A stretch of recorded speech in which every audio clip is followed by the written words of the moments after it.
So yeah, we're gonna go ahead and try it. What we have on hand is just a dark rum. Kahlua uses a light rum, whatever.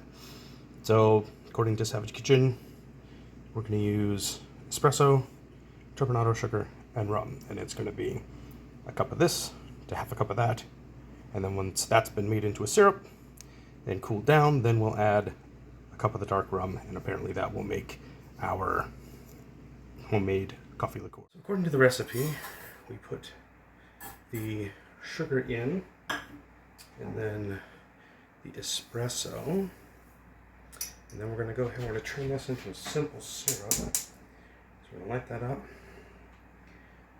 put it down fairly low, and then we are going to go ahead and slowly bring this up until we just barely hit a boil, I guess, is where we're heading on this. So apparently, get it all dissolved, we'll bring it up so that it just starts to boil, and then we turn it off and we let it cool. If you look right there, there it is. All right, so here we go. So we went ahead, we made our syrup, and I put that in the freezer for 30 minutes, and that's got it down to basically room temperature.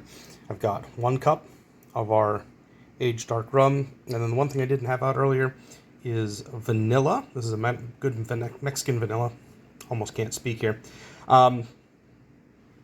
It's 1.5 teaspoons, just under 7.5 milliliters. That's why I'm using one of these instead of a regular teaspoon. So at this point, we are going to go ahead and mix these all together and hopefully not make a mess, which, you know, I often do.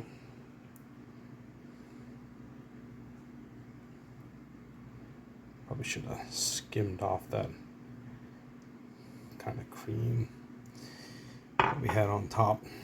That's okay. It's not going to hurt anything. And then I'll pour in the rum. I'm so glad that I made half of their recipe, and then in goes the vanilla.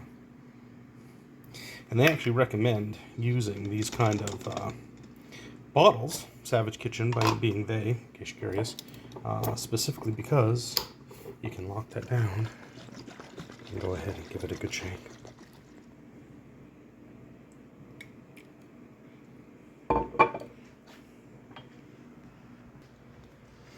So because of the floaties, I did opt to go ahead and just pour that through a sieve. Got rid of it. We'll probably save ourselves the trouble by when you take it out of the freezer, skimming that stuff off first, but it smells pretty close to Kahlua. Oh man. Well, that is so much better than Kahlua. I may never buy it again. Oh my god. That's amazing. Yeah, so we'll go ahead and we'll post the recipe in the comments. We did use our Cribworks Blend for our espresso. Cheers.